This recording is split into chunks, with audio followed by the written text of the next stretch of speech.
Coucou. Bon, Hello. Salut. tout le monde. Salut. Bonjour aux 0 spectateurs qui sont en train de Ah, nous regarder aujourd'hui pour ce sujet extrêmement important. Mais que dis-je? Il y a déjà des commentaires dans le chat. Il y a un robot, Wizbot, et il y a Jérôme Lin qui est là, venu pour s'informer de qu'est-ce que c'est que ces timetables, ces tables temporelles.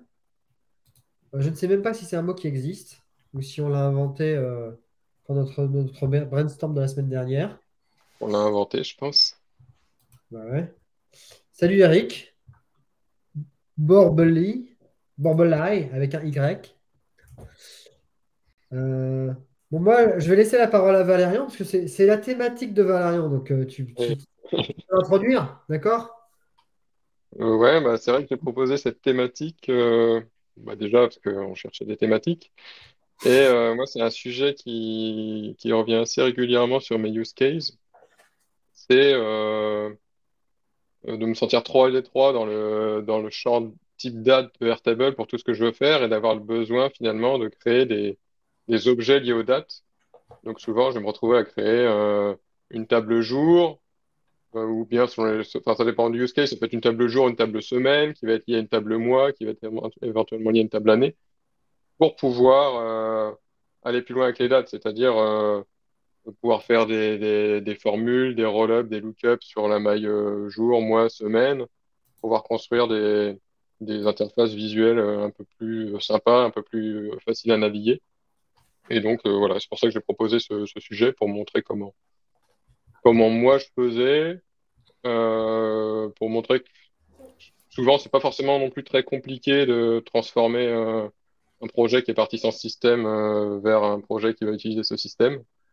Et puis pour qu'on échange un peu tous sur enfin, si d'autres personnes utilisent ce principe et comment on l'utilise, quoi, ça peut nous donner des idées. Ouais. Donc enfin voilà, je sais pas si quelqu'un veut réagir, sinon je peux partager un écran pour essayer d'illustrer un petit peu tout ça et vous faire réagir. Ouais, moi je suis assez curieux parce que j'avais déjà entendu parler de ce. Enfin, j'avais déjà vu ce système-là dans Notion, mais c'est vrai que dans Airtable, j'ai jamais rencontré ce besoin-là. Je pense que c'est plutôt pour des gros clients qui ont besoin d'analytiques vraiment très fort basées sur les dates, etc. Ou... Bah, soit pour de l'analytique, mais souvent c'est plutôt pour faire des interfaces un peu plus sexy que ce que tu pourrais faire si tu fais pas ça. Donc souvent c'est pas forcément pour des gros besoins, c'est plutôt pour du pimp parfois de l'interface ou pour que ça ressemble plus à une application que tu as l'habitude d'utiliser plutôt que d'essayer de détourner un système de filtre ou de choses comme ça dans l'interface. Ok, Et vas-y, bah, tu peux montrer. Moi, je suis assez curieux. Allez, Florian, alors. tu en avais quand même déjà fait avec les systèmes de booking avec un record par date. Pour moi, ça ressemble un petit peu à ça. Mais c'est pas comme ça que je l'avais fait, justement. Ok, d'accord. Alors, tac, cher. Oh Hop, là, il y je a vais voir. Valérian qui arrive. Ah non, non, c'est n'importe quoi. Vous Je- voyez mon écran là, je ouais, pense. il y a Valérian 2 qui arrive. Ah. Ok. On voit ton Du écran. coup, ouais, donc dans l'idée, en fait, alors j'ai pris un exemple de données que j'ai un peu anonymisé, un peu changé, Va mais te falloir zoomer c'est un peu là parce que Ouais, c'est. je mets ouais. l'écran en grand là. Attendez. Voilà. J'aime pas travailler sur Airtable avec en zoomé, mais c'est pas grave. Est-ce que vous voyez que ma caméra à moi ou vous voyez toutes les caméras là? C'est bizarre que. Non, Juste là, la on tienne. voit que toi et le. Enfin, moi, je vois que toi et le screen share. Mais pourquoi ça? C'est quoi cette. Mais pourquoi? Bon, je m'enlève alors. Hop. Voilà. Vas-y. Vous le voyez suffisamment clair là? Oui. Ouais. Ouais, donc l'idée, alors je suis reparti d'un petit set de données pour pas partir de zéro, gagner un peu de temps, mais on est sur une table, on va dire, enfin, en l'occurrence d'un freelance qui travaille sur plusieurs projets, donc avec une table client, une table projet liée au client, des prestations, donc des TJM. Alors je sais pas si on aura le temps de regarder ça. Moi j'ai aussi des prestations parfois forfaitaires, qui peuvent être au mois ou au notre mail. Là j'ai pas, on va imaginer qu'on est tout seul. Et donc, on a une table de, moi, ce que j'appelle compte rendu, je sais même pas pourquoi j'ai mis un A, bon, des comptes rendus, en fait. où c'est une table de décompte de temps. Donc, par exemple, tu regardes la grid view, euh, donc un projet, un détail, une date, un TJM ou pas, si c'est de l'interne ou qu'il n'y a pas de TJM, une quantité en jours, donc en l'occurrence là 0,5 jours, et donc une quantité fois TJM, un revenu, voilà, tout ça. Et en fait, avec ce type, enfin, moi mon objectif, ça va être de construire une interface un peu plus sympa, avec par exemple un bandeau sur le côté où on pourra scroller, enfin on pourra cliquer jour par jour, avec éventuellement un menu déroulant en haut là pour sélectionner le mois sur lequel on veut visualiser, voir la liste des comptes rendus sur un jour, sur un mois donné, etc. Et aujourd'hui, en fait, si tu te limites à un champ date, que tu construis une interface finalement, tu vas pouvoir construire un graphe avec une agrégation. Donc, quand tu fais un graphe temporel, t'as un truc bucket by, donc tu pourrais éventuellement le voir par jour, par semaine, par Mhm. mois. Par contre, si tu veux, par exemple, voir la liste de tes lignes sur un jour ou sur un mois donné, tu es obligé de mettre des filtres. Ils vont vite devenir assez fastidieux. Ça va être soit un is within, soit tu vas mettre un is before, is after. Ça va pas être des menus déroulants, ça va être un calendrier. Donc voilà, pour moi, c'est un petit peu la limite du champ date, c'est que ce soit en graphe ou même en data, tu vois, si tu fais un group by, pareil. Donc là, j'ai construit, par exemple, à partir de mon champ date, en formule, je peux reconstruire une année, un mois, une semaine, un jour. Tu peux faire des group by, du coup, alors là, j'ai mis quoi? J'ai mis année, mois, jour. Donc tu peux voir un petit peu ton compte rendu sur la journée, sur le mois, mais c'est pas aussi sympa que une interface qui pourrait ressembler à ça. Et par exemple, tu vois, si tu veux consommer ces agrégations au mois ou à la journée, alors dans mon cas, c'est pour construire des indicateurs avec des emojis, mais ça pourrait être pour tout autre usage. Et ben à un moment, si tu as besoin de la consommer, tu as besoin de l'avoir en formule dans une cellule, et donc tu auras besoin d'avoir un objet jour, mois, semaine pour faire des agrégations plutôt que de se limiter aux formules qui permettent uniquement de faire du visuel finalement et pas de l'information qui est consommable. Mhm. Donc c'est ça l'idée. Et alors pour le faire, alors ça va vous amuser, moi j'utilise Excel. Ouais. Moi aussi, j'ai déjà fait Et ça. voilà, on fait 0,1. Donc là, je crois que mon set de données, il commence au 0,1, 0,1 2023. Attends, hop, il faut que je tape bien. Bim, on fait ça. Allez, on va prendre tout ça par exemple. Et donc là, je vais me refaire une table des jours. Mm.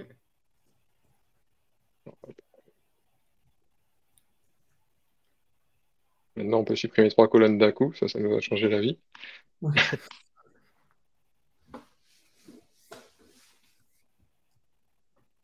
En l'occurrence, non, on va peut-être mettre. J'aurais dû plutôt le mettre dans un champ date, ce sera plus simple.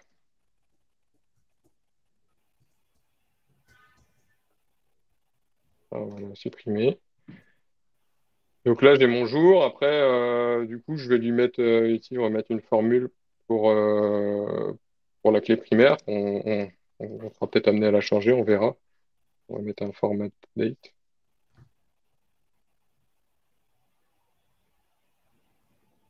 Ah, tu mets pas directement la date dans le champ primaire. Alors, si tu mets directement la date, par exemple, Ça va être alors, moche.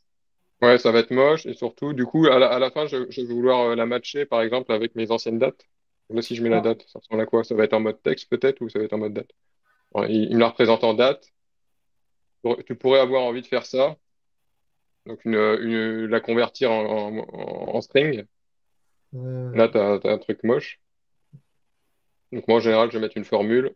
On va voir, on va peut-être la changer après, mais pour l'instant, on va mettre un date time format, date, et on va dire year, moi, td. tu sais que tu viens de me changer la vie là? Parce que là, tu viens de faire ton datetime format en tapant FOR.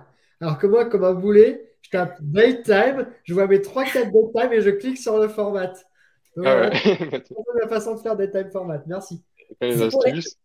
pour les Join aussi, moi je tape Join. Ouais, pareil. Bah, je fais pareil. Ouais. Moi, je fais pareil. Bah alors, ouais.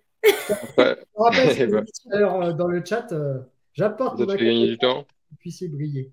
Ensuite, donc là, on va se construire la table des mois, par exemple. Donc pour construire la table des mois, tout simplement, on va déjà calculer le mois dans la table là et on va le transformer en link2.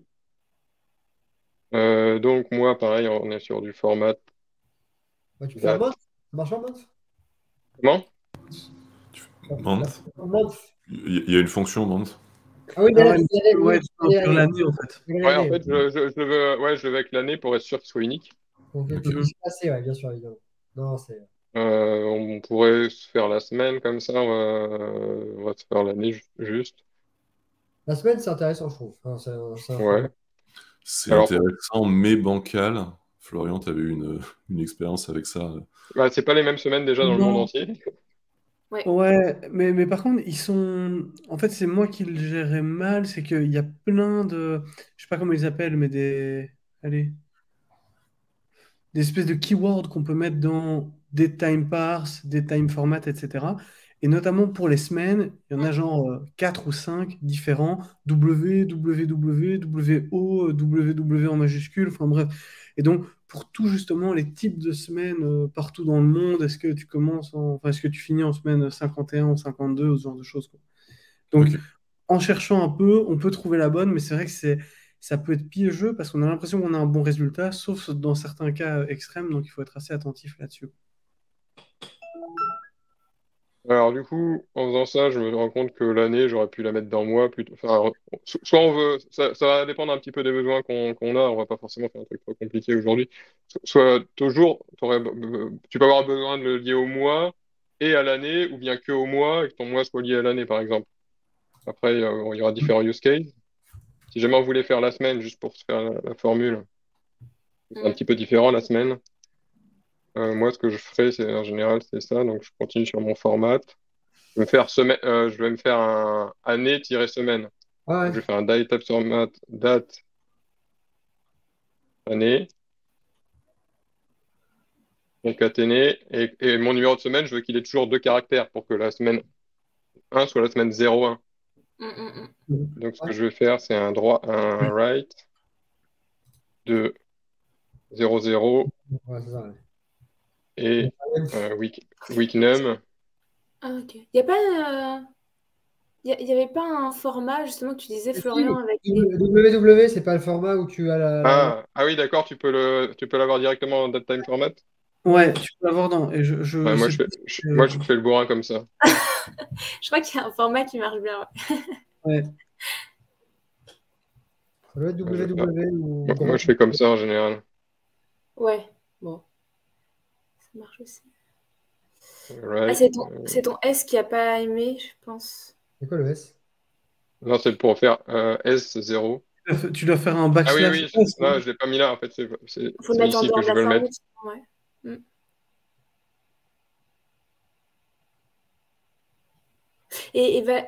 Valérian, moi, j'allais dire Ambroise.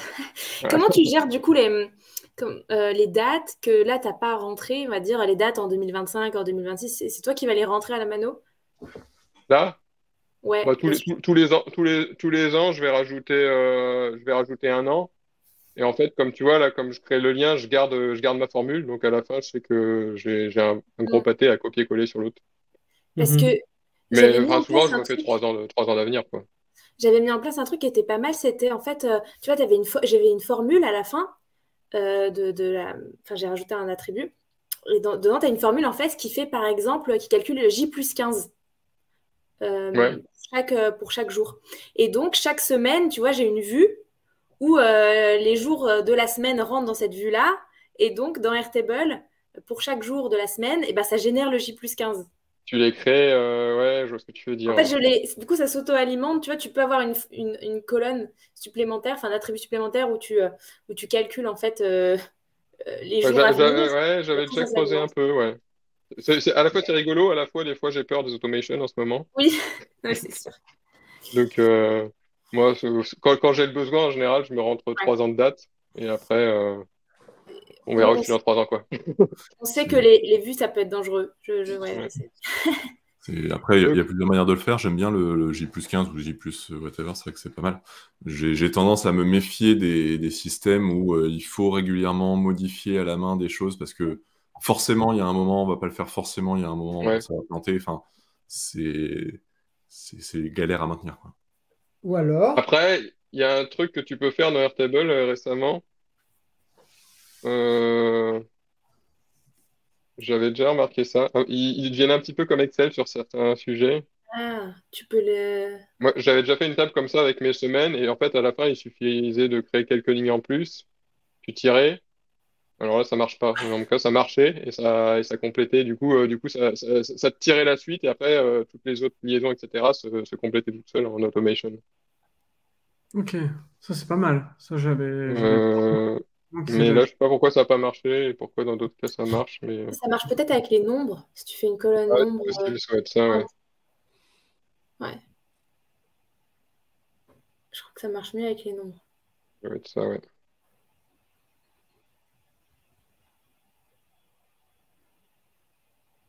Ouais, voilà. Et du coup, là, sur ce projet-là, moi, ma table temporelle, en l'occurrence, c'était des semaines. Et là, le client, tout ce qu'il a besoin de faire, si jamais il se retrouve, alors c'est un peu chiant parce que pour créer X lignes, parfois, il faut faire comme ça. Même pas, tu faut mettre une donnée à la con. Mais du coup, bon, ça peut être un truc à savoir, quoi. Tu peux continuer la suite comme ça. Donc là, en tout cas, pour revenir à nos moutons, on a une table des jours, une table des mois, mais on n'a pas encore notre donnée qui est liée avec.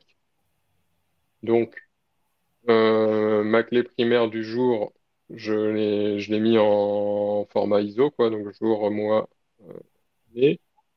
Alors, soit je la mets pas en format ISO, mais je la mets. Ouais, dans tous les cas, le moyen le plus sûr, je pense, de le faire, ça va être ça. Alors, on va dupliquer cells. On va se mettre on va y aller en 2 étapes. On va dire que c'est le jour link. Et pour l'instant, on va se mettre une formule format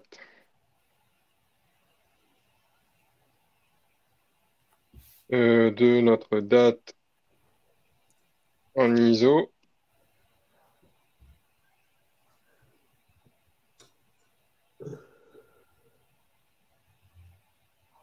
Donc là, on a la même clé que l'autre. Maintenant, on peut la transformer en link to.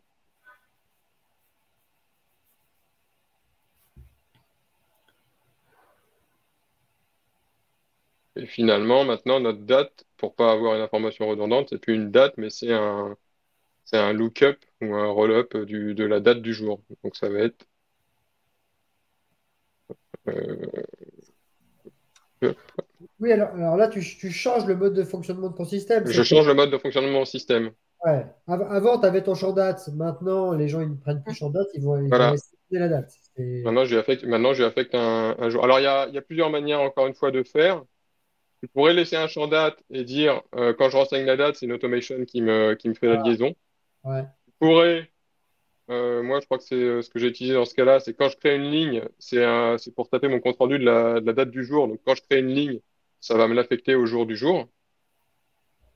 Ouais, donc à ce moment-là, effectivement, tu auras plusieurs manières de faire selon comment tu veux utiliser ton système, quoi.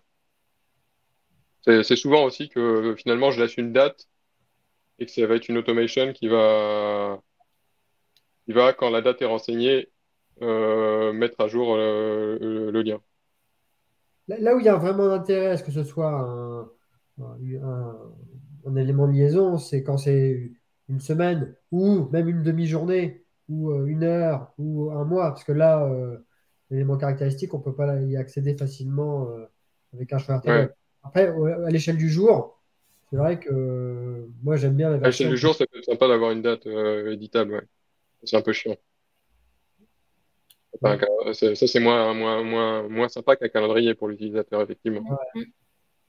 Donc, bon, effectivement, 2 manières de faire. Soit tu fais ce que j'ai fait, soit, hop, si je reviens en arrière, soit tu vas te faire encore une formule. Donc, moi, en général, je vais faire jour.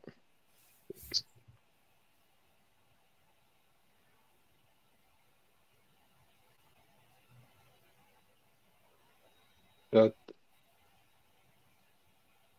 heure, mois, jour. Et donc, tu vas avoir une automation. Alors, il faudra trouver le bon trigger, hein. Quand ça n'est pas égal à ça, alors ça égale ça. Tu vois ce que je veux dire? Il y a la problématique que. euh, Ah oui, ah, tu le joues ça comme ça, c'est pas mal, effectivement. Je vais faire une automation, effectivement, Ça, ouais. ça Mais évite d'avoir à faire un avec une trigger. vue, ouais. Ouais. Ça évite d'avoir à faire un trigger, genre lorsque tu mets une date ou quand tu la mets à jour. Là, en faisant Ouais, cette voilà. de jour texte égale jour link, quand c'est pas le cas. Alors, Mais il faudra passer par une vue parce que sinon, ça ne marchera pas à la création du record, je crois. Le when record match condition de mémoire.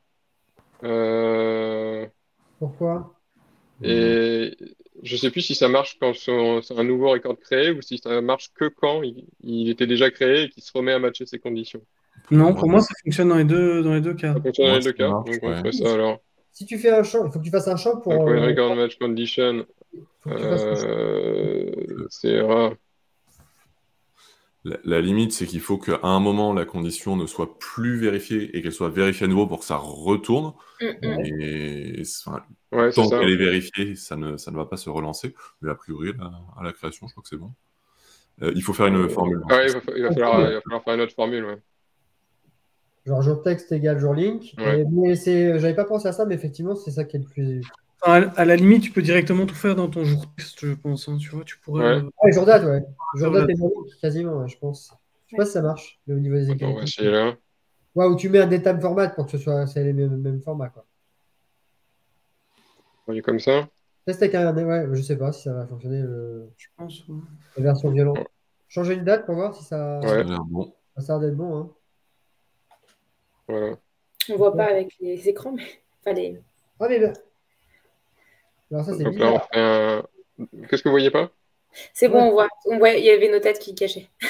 Ah, C'est bizarre, c'est que là, on les voit plus, et tout à l'heure, on voyait les têtes. C'est Ouais. super. Là, alors, ça, je l'appelais comment, mon truc? les appareils, ça le repartent. J'ai rien à dire, alors je m'improvise réalisateur. Alors, trigger, hop. Ah, c'est toi qui fais les trucs, là? T'as mis les- Non, Le fantôme, c'est Pierre. je me disais, pour les gens qui regardent, ça va pas être ouf de voir juste un écran avec des voix et on sait pas forcément qui dit quoi. Donc, On peut faire bouger les petites cartes aussi. Je sais pas que ça fasse un espèce de croc ou de balade dans la queue leu, non? Ça marche pas, ça? ouais, faut peut-être pas trop en demander non plus. Là, par exemple, il faut que tu les enlèves parce qu'on voit pas ce qu'il met dans Jour Link, tu vois. Donc, ok, on s'amuse bien, mais en termes de Mais que pédagogie, Julien. c'est pas bon. Tu peux pas mettre que Ouais. la personne qui parle, ça reconnaît pas automatiquement? Je crois pas, non. Allez, j'ai fait le fou. Je l'ai mise en prod sans la tester. Ça, c'est pas ça. Regarde, ça. Allez, vas-y, mets une date. Attention, il y a un zéro. Yes. Ah. Wow. Voilà. Youpi! Et alors, change la date maintenant. Change la date du 17 et mets-la au 19. Au 16. Parce que moi, clairement, je vais changer des trucs sur certains de mes projets. Alors, oui. Tu fais pas ça, Julien? C'est. Ah, mais non, j'avoue que j'avais pas eu cette idée-là. C'est de juste comparer la date avec le link, alors que c'est assez évident. C'est assez pratique. Après, une autre astuce, quand il y a beaucoup de champs à modifier, typiquement que je veux synchroniser une base Airtable avec autre chose et détecter, alors il est possible, quand on a uniquement des champs de la table, d'avoir un last modified date. Mais si tu récupères des champs en lookup, rollup, si tu as des fonctions, enfin des formules, c'est pas possible. Donc ce que je fais en fait, c'est que je crée une formule dans la table qui va concaténer toutes les infos. Premier champ, une barre verticale, deuxième champ, une barre verticale, etc. Et j'ai un autre champ texte dans lequel, à chaque fois que je mets la modification, je stocke la valeur de cette formule. Et en fait, quand il y a une modification de la valeur, à ce moment-là, les deux champs ne valent plus la même chose. Donc je sais exactement, comme ce qu'on vient de voir, qu'il faut déclencher la mise à jour et je vais remettre la valeur de la formule dans le champ texte. Donc plutôt que d'avoir des triggers hyper complexes de une table hyper loin a été modifiée, etc., le trigger se passe directement dans la table qui m'intéresse. Ouais, et sur le contenu en réalité que tu observes, parce que finalement, Ouais. si c'était update, mais que l'update n'est pas sur les champs que tu observes, à la limite, tu t'en fiches, quoi. C'est ça, c'est vraiment sur les champs calculés, en fait, et pas juste des modifications techniques. Justement, c'est trop drôle parce que j'en parlais ce matin sur LinkedIn. Bon, bref. Ouais. Mais justement, le use case hyper classique, c'est quand tu veux surveiller quels sont les champs qui ont été mis à jour depuis, par exemple, la dernière synchro avec ta newsletter. Et donc, tu n'as pas envie de surveiller les 50 champs de la base parce que dans ta newsletter, pas ta newsletter, mais ton outil de newsletter type Sendinblue, entre autres, bah, tu n'as pas 50 champs synchronisés. On dit Brevo maintenant. Et ouais. Mais sur LinkedIn, il s'appelle encore Sendinblue. Bon, du coup, on est obligé de les appeler à l'ancienne. Bon, c'est pas grave. Mais oui, du coup, c'est hyper utile d'avoir ce champ Last Modified pour surveiller que certains champs. Et typiquement, ce que je disais, c'est que dans Notion, il n'y a pas cette feature. Et donc... mais typiquement, dans Notion, tu peux faire ce que je disais, où tu fais une formule pour voir en fait quelles sont les valeurs que tu es censé avoir, et tu compares ça avec les valeurs que tu as effectivement. Ah ok, donc tu fais une formule avec toutes les valeurs concaténées. Ok, et après tu regardes en fonction. Ah ouais, waouh, ouais. Et c'est d'accord. Et ça c'est pas marche bien. forcément beaucoup plus lourd à configurer en fait, parce qu'il y a juste la formule à configurer. Ok. Donc, pendant ce temps-là, j'ai continué un petit peu mon petit truc, mais du coup, voilà, maintenant, on peut se construire quelque chose. Alors avant, voilà, la limite, c'était de jouer avec les filtres pour essayer d'afficher son contenu. Là, maintenant, on peut se faire une vue avec un record picker là sur les mois. Alors, ça manquerait un peu de tri, hein. Souvent, je rajoute un filtre, par exemple, pour masquer d'une vue les records qui sont dans le futur, par exemple, pour ne voir que le présent, mettre des tris temporels, etc. Mais là, donc, tu peux viser un mois avec tes jours, groupe by semaine, voir tes contenus par jour. Tu vas du coup pouvoir rajouter un bouton pour créer par exemple une ligne sur le jour en question. Sur ton jour, tu vas pouvoir faire alors j'ai pas fait là, mais tu vas pouvoir faire des calculs d'indicateurs en mode emoji, en mode formule, etc. Donc là, j'ai mis mon taux de facturable sur mon taux de non facturable avec le revenu journalier, des choses comme ça. Et là, voilà, on t'ouvre un champ des possibles sans fin pour jouer sur les agrégations par date. Ce qui est intéressant, c'est que cette logique d'associer une date à ce champ de la ligne du jour, on peut le faire pour différentes tables. Et donc, imaginez, vous avez une date avec, je sais pas, ce que vous avez facturé, puis une date et une table avec vos charges, jour par jour. Ben, vous pouvez lier les deux à cette table temporelle et ainsi pouvoir agréger des données de diverses sources et les avoir au même endroit. Voire même intégrer des données, on va dire, qui viennent de l'extérieur, que vous avez rempli. Typiquement, vous pouvez avoir un tableau avec une colonne, je sais pas, prévisionnelle mensuelle au niveau du chiffre d'affaires, puis ensuite une colonne chiffre d'affaires du mois, puis ensuite les charges du mois. Ça, vous pouvez. Ça, sans ce type de table, c'est plus compliqué, quoi. Donc, ça, c'est un point, je trouve, assez intéressant. Et si on va vraiment loin sur une interface que j'ai en prod pour un client, je vais zoomer un petit peu. Voilà, alors là, j'ai même ajouté un second niveau d'agrégation avec un trigger qui est lié à un record qui est lié à tous les autres finalement. Et là, ça me permet de mettre à jour mes agrégations personnes par semaine, d'avoir deux niveaux d'agrégation. Vas-y, alors, tu peux le refaire plus doucement en nous montrant peut-être ce qu'il y a Alors, dans la sinon, base. Parce que ça, c'est très avancé et c'est un petit peu compliqué à comprendre comme ça. ouais, c'est un peu. Alors, hop, on regarde. Là, c'est l'interface ou c'est la base, ça? Ça, c'est la base. Voilà. J'ai La question qu'on une se pose, table que j'appelle voilà, C'est la base ou c'est c'est un la peu passe? Ouais, je joue avec les couleurs normalement. Je mets la couleur foncée pour la base, la couleur claire pour l'interface. Hmm, Pas mal. c'est mieux. Et là, donc par exemple, j'ai une table avec un seul record qui est je l'appelle mon record focus. Donc là, j'ai un champ semaine qui est éditable. Et cette semaine, en fait, enfin, ce champ focus, il est lié à toutes mes personnes, je crois.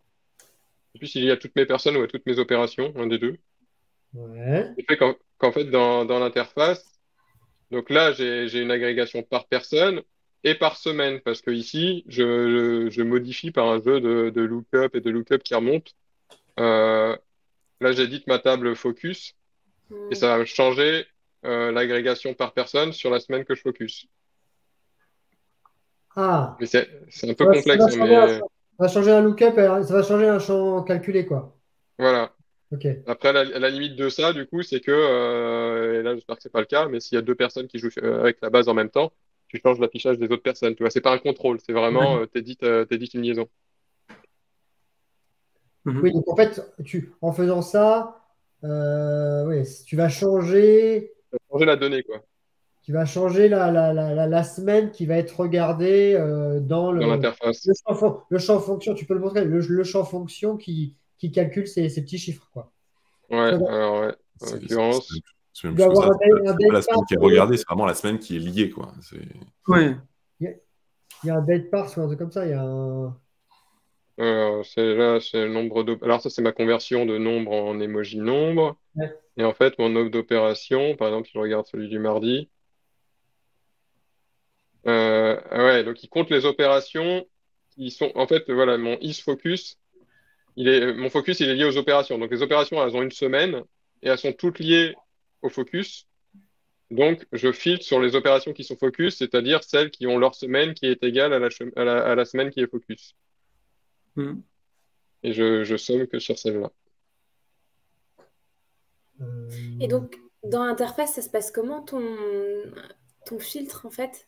Enfin, c'est Et ben, un... dans l'interface, en fait, euh, cette, euh, Si tu vas dans la cette partie... vue-là vient modifier la valeur de cette ligne-là. Ok. Et donc tu changes ça, ce champ-là, il se Et ah oui, ah si, et du coup, la petite astuce, je me souviens maintenant, c'est qu'il est quand même lié aux personnes. Ouais. Tu vois, il est ici tout en bas. Je le cache dans Ouais. un record picker pour pouvoir l'appeler ici. Oui, Je suis obligé d'avoir mon record picker pour pouvoir appeler derrière l'édition de ces valeurs. Et t'as dit après ça à la liste de gauche. Et après, eux, du coup, voilà, c'est des formules qui sont calculées par rapport à un héritage de ça dans les différentes liaisons, quoi. tu peux montrer où est-ce qu'intervient exactement ce champ que tu renseignes dans les autres tables? Euh, donc là, il est là.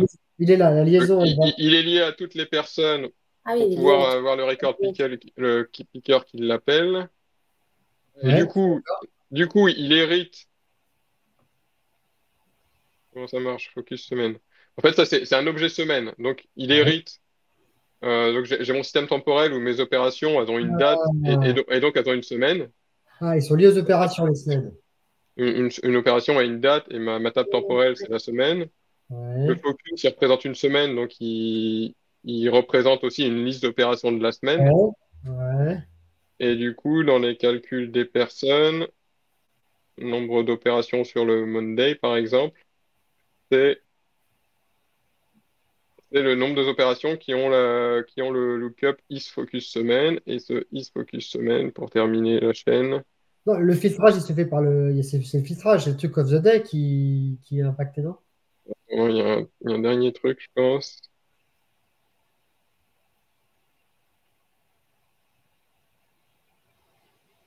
C'est pas. Euh, c'est oui, c'est Oh. compliqué, hein. Je sais même plus. Ah oui, mais attends, mais nous, on n'est pas là pour faire des, Linked record, on n'est pas là pour faire des tutos CRM de 5 minutes, hein. On est là pour se tordre la tête, hein, mon cher. isSelected. Donc j'ai une fonction isSelected in interface. Et c'est par ça que tu vas reboucler. Ok. sur Bubble, comment tu te ferais défoncer en termes de workload unit à refaire tous tes calculs à chaque fois que tu veux changer ton filtre? Ah, c'est une appli à 10 000 balles le mois, ça, en opération. X. Ah ouais, d'accord. Ma semaine, ici, je retrouve la chaîne. Du coup, ici, je sais quelle semaine est focus à l'instant T. Ouais, jusque-là, c'est bon. Voilà. Et du coup, comme les opérations elles sont aussi liées à une semaine, et Ouais. ben, je sais quelles sont les opérations qui sont focus à un instant T. C'est les opérations dont la semaine est focus. Hmm. Donc après, tu vas Donc- afficher que les Et personnes après, mes roll-ups sur les personnes ne se basent que sur les opérations qui sont focus. pour afficher que les personnes avec des opérations cette semaine. Pour afficher, dans non, l'interface, surtout pour afficher leur plan de charge par jour de la semaine que sur la semaine. et là, Sinon ici, j'aurais tout. si tu fais edit juste pour voir ton filtre dans l'interface, Je vais me faire casser l'interface. c'est ça qui. Non, à gauche, tu veux dire. Sur le filtre à gauche. Ouais, enfin, ça va. Euh, Édite à droite. Édition. À droite. Lesquels Mais tu là, veux voir? là, c'est bon. Et là, en fait, tu as relié la liste avec le record picker. En fait, ouais, ici, Ouais, j'ai c'est ça. un record picker Ah, c'est ça, juste ouais. pour pouvoir trouver le focus. Là, je modifie mon focus. Ça me change une certaine sélection d'opérations, qui sont une sélection correspondant à une semaine. Et comme ça, ici, pour chacune des personnes, je vois en visuel leur plan de charge uniquement sur la semaine que je focus. Et Hmm. non pas sur tout l'historique, ce qui me permettrait. L'idée derrière ça, c'est de voir si les gars sont staffés chaque jour de la semaine, quoi.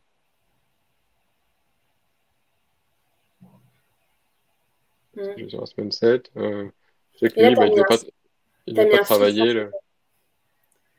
fait. T'as dû Avec mettre un, un filtre sur avec un endroit que j'ai mis un filtre. la liste, du coup, elle est filtrée. Ouais, là, tu as mis Specific Records à droite. Ah oui, là, je vois que effectivement, que, Ah non, non, je filtre que sur un type de personne, mais je vois tous mes contrôleurs, là. En ok. fait, la liste des personnes à gauche, c'est toutes les personnes. Ce qui est Ouais. modifié parce qu'on change dans le focus, là, c'est les champs qui sont affichés à gauche. En fait, c'est Ok. ça, Il y a c'est le c'est des, calcul de ouais, ces champs qui va être impacté. Et c'est pas la liste des personnes en soi. Ouais, c'est ça. Ouais. D'accord. Ah bah oui, en fait, les gens changent pas. Et c'est que... Ouais. Enfin, là, on a l'impression que ça change, mais... Mais c'est un gros twist quand même, ouais.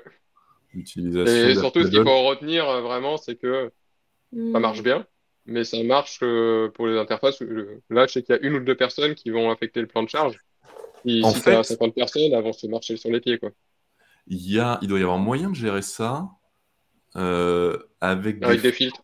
des focus. Tu fais Non, un même pas. focus. Ah non, ça. Non, non, Non, je suis pas ce sûr que ça que, ce marche. que j'avais imaginé, c'est faire un focus par personne, si demain C'est ce j'ai que trop de je dis, personnes. c'est ce Ouais. que j'allais dire. Tu fais un focus par personne, mais ça résoudra pas totalement ton problème en fait. Mais ça résoudra. Enfin, à mon avis, ça va être compliqué, ouais. Mais ici, au lieu d'avoir une seule ligne, m'étais dit, bah, peut-être un jour, si j'en ai le besoin, j'aurai une ligne par personne. Toi, tu verrais que le focus qui est lié à toi. Mais comment tu mets. Il faudrait aussi que tu aies un roll-up par personne, finalement. C'est ça. En fait, il faudrait créer une interface par Et. personne, donc c'est vraiment En galère. fait, Ouais. ce qui est génial, c'est que le fait que ton roll-up soit dynamique en fonction de ce que tu sélectionnes. Ouais. Finalement, ton récap, il change en fonction de la semaine sur laquelle Ouais. ouais, tu focuses. En fait, t'as pas tout l'historique des Mm. charges, en fait. Et ça, c'est assez Ouais. stylé, ouais. Donc, en tout cas, voilà. Voilà pour mes démos. Je vais laisser un peu l'écran, là. Non, mais bah, je pense pas qu'on va repartir sur J'ai monopolisé. Non, non, non, non.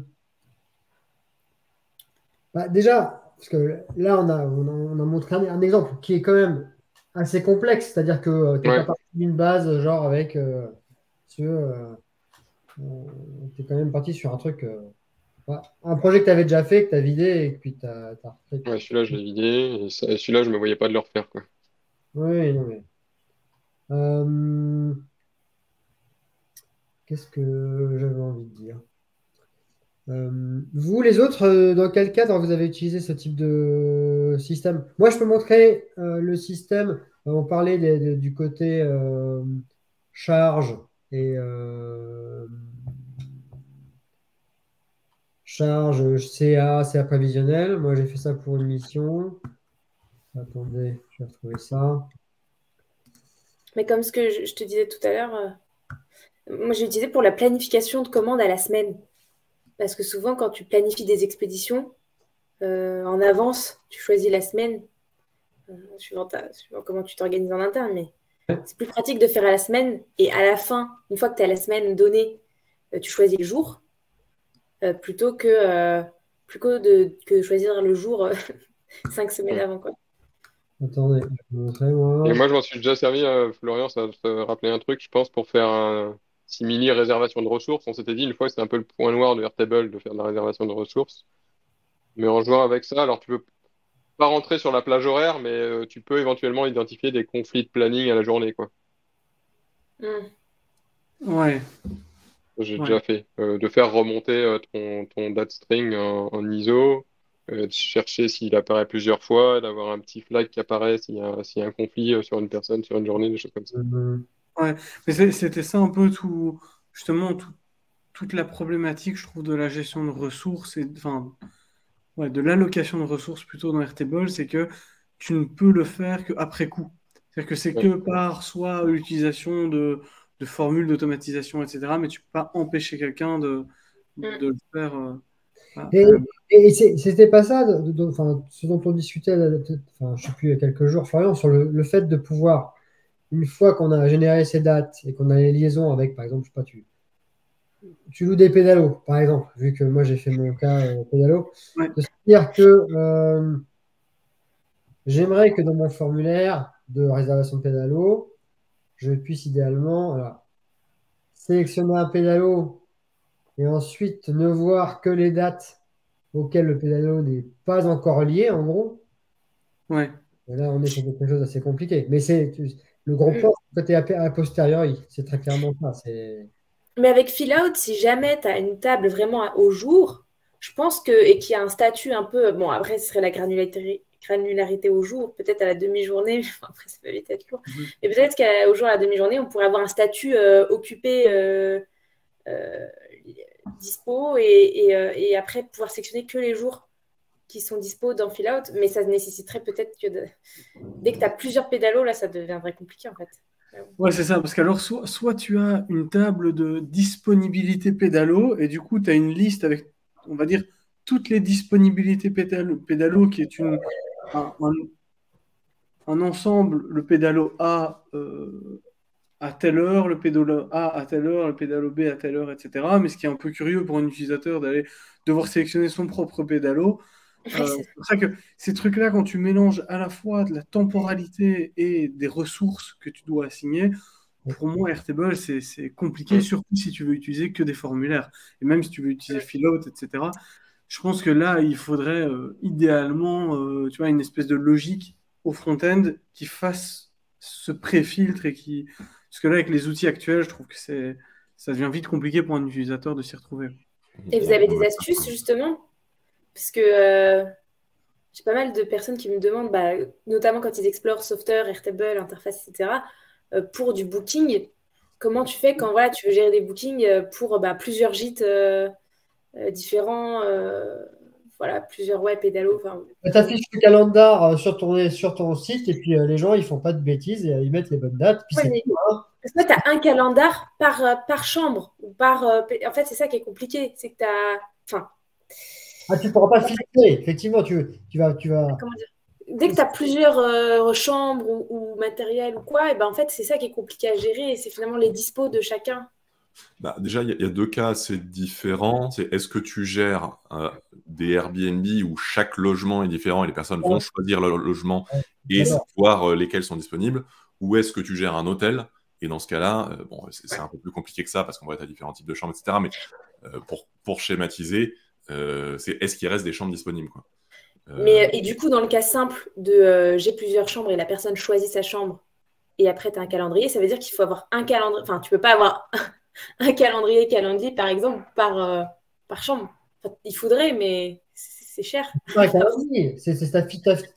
Tu affiches un module calendar dans ton software, par exemple,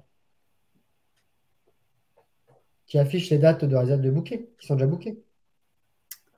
Mais justement, là, la question, c'était pour aller plus loin. Enfin, tu peux faire quelque chose dans Software où finalement, tu affiches que les résas déjà faites, ça va, mais tu vas vraiment faire un système comme Calendly où tu peux comment dire, choisir comme Airbnb, enfin, genre, tu choisis date début, date de fin.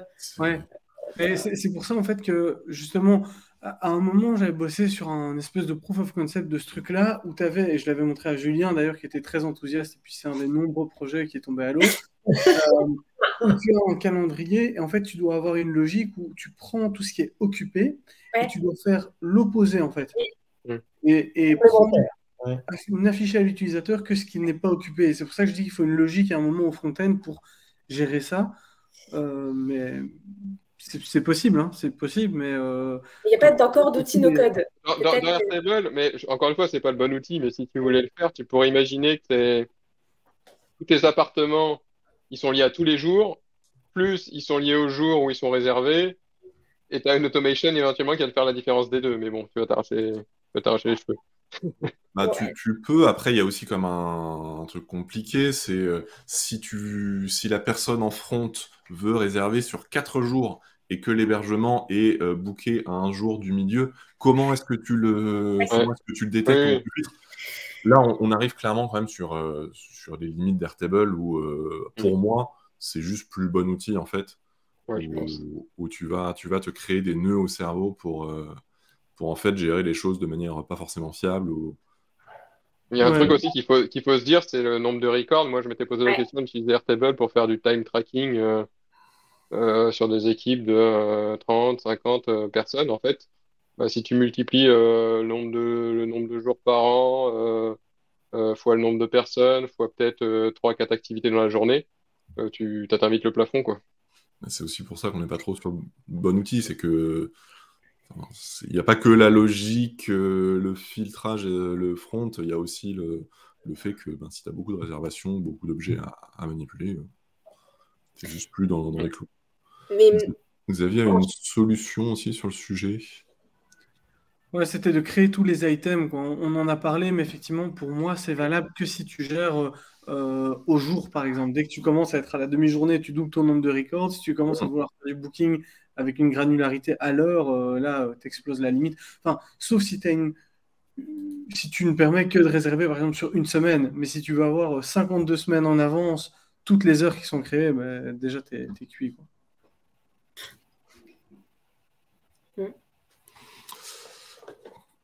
Donc, je pense que il y a de quoi. Je pense qu'il y a des outils no-code qui vont se lancer là-dedans. Parce que j'ai regardé, il y a quelques outils qui existent, mais qui sont assez mal faits. Enfin, soit assez mal faits, ou avec une API pas terrible, ou hyper cher. Je pense qu'il y a quelque chose à. François, t'as besoin de combien? On lance la cagnotte. Vas-y, envoie. Ah, mais il faudrait le développer, en fait. mais c'est vrai que le booking est un produit en soi, oui. T'as dit quoi, Florian? J'ai dit que c'est une problématique qui est très complexe pour gérer. Je vais regarder, il y a des algorithmes qui existent pour ça, mais quand tu vois, c'est quand même, c'est le truc où tu te dis, ouais, ça va, ça doit être facile, tu vois. Puis tu passes une soirée, 2 soirées, 3 soirées, tu te dis, ah ouais, en fait, il y a moyen de bien se casser les dents sur le problème, quoi. Mais enfin, pour le coup, dans la communauté Bubble, qui est un peu plus adaptée pour ce genre de choses, même là, c'est pas simple. Enfin, il y a régulièrement des débats sur le sujet de comment tu fais, comment tu gères, quelles variables tu prends, etc. Enfin, c'est quand même assez complexe et ça peut poser des vrais soucis de fiabilité, de performance. Enfin, c'est pas Ouais. Puis après, quand tu t'internationalises, t'as le problème des fuseaux horaires après. Et t'as le C'est problème du bien régal connu. aussi, ça. Et puis, tu as aussi le problème, comme sur les sites de tickets de concert et tout, où tu Combien dois tu bouges, combien de temps ça booker bouge? la ressource pendant un Ouais, certain nombre, Mhm. enfin, pendant une certaine période, mais ouais, potentiellement la cancel à un moment si la personne a quitté la ouais. page ou ce genre de truc, enfin, pour éviter d'avoir des double bookings. Enfin, si tu veux un truc qui est vraiment léché et qui est abouti, comme tu l'aurais sur Calendly ou autre, ben, c'est un vrai métier, quoi. Tu Mhm. vois. Ouais. Un truc que tu ponds sur un coin de table comme ça une après-midi où tu n'as pas de client, quoi. Comme Florian, il faut dire, comme moi. Comme moi, Florian. Quand nous, on est au chômage, par exemple. Donc, en gros, ne faites pas du Airtable. Si vous faites un outil de booking, ça va être le bordel. Voilà. Si vous voulez Mais faire un truc super léché, si vous voulez faire Oui. un MVP, Lancer un MVP. Un ouais, MVP, Et même moi, sur les déjà outils tester. internes, ouais. Pardon, je t'ai coupé. Vas-y. Non, mais je Non, disais pour je disais tester déjà même le sur les marché. outils internes, après ce que j'ai montré tout à l'heure, souvent, quand on me demande des outils liés à la planification, etc., je suis quand même assez. Ah, moi aussi, pareil. J'étudie bien le besoin avant de dire ouais, ça va être possible ou pas, quoi. Ouais. Parce que parfois, la réponse, c'est pas le bon outil.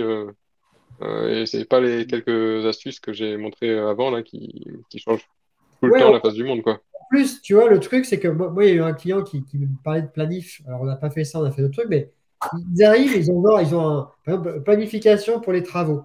Les mecs, tu sais, ils ont juste un pauvre Excel, ou même limite, ils ont fait un petit dessin, et où euh, ils ont les noms des gens qui sont calés dans des espèces de carrés, parce que c'est là où il a ses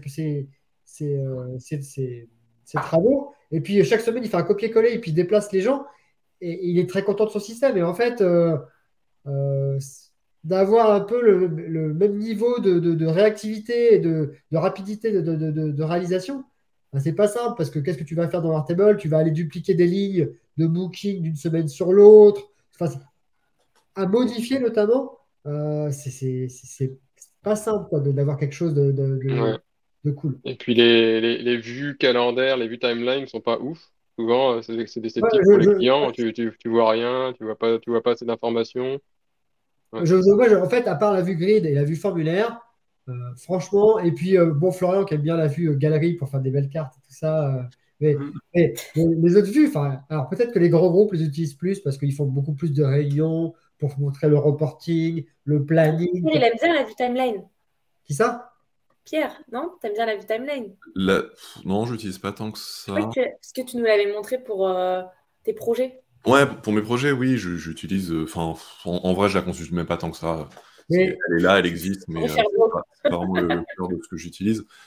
Après, ça dépend. La vue calendrier, elle peut être utile. J'avais géré les emplois du temps pour un établissement d'enseignement supérieur, par exemple. Mm. Ou là, que ce soit pour faire une semaine type. Moi, dans ce cas-là, tu dis arbitrairement, la semaine type, ce sera la semaine du 16 mai 2023 et ad vitam aeternam, on fera nos emplois du temps type sur cette semaine-là, pourquoi pas. Et après, pour créer les créneaux, effectivement, pour marquer les vacances, etc. Enfin, ça peut avoir un intérêt. Ça avait pas trop mal marché, mais ça avait pas trop mal marché aussi parce qu'il y avait 3 classes à gérer en tout. C'est sûr que Ouais. si tu as les emplois du temps à générer pour 30 classes, ça veut plus dire grand-chose. Enfin, Ce l'affichage. qu'il faut savoir, c'est que la vue mobile marche, enfin, la vue calendrier mobile marche plutôt pas mal. Moi, je m'étais posé la question là dans mon outil planif. Ok. On envoie des mails, mais on se pose la question d'utiliser en appli mobile parce que ça marche plutôt pas mal pour consulter un plan de charge individuel. Moi, j'attends que les interfaces arrivent sur mobile, quand même. Ah ouais. Je sais pas. Je sais pas ce qu'ils font. J'attends depuis 2016 que l'application mobile évolue. Donc, elle n'a pas changé. Ouais, c'est Mais peut-être pas leur regardez, priorité. si vous allez sur le site d'Airtable, ils ont. Est-ce que ça a changé encore? Sur leur hero, bah alors, je sais pas, leur hero, ils changent tous les 4 matins sur Airtable, mais à un moment, j'ai vu des screens de choses où je me dis, attends, mais ça n'existe pas encore. Et j'ai l'impression qu'ils sont en train de bosser sur leur appli mobile parce qu'il y avait des screens avec une appli mobile plus évoluée. On va Enfin, voir. peut-être que ce sera pour les comptes entreprises. Ouais. Voilà. Ou peut-être qu'ils se sont emballés lors d'un brainstorming il y a 2 ans. Ils se sont dit, oh, ça c'est cool. Ils ont mis la maquette Figma sur le site et.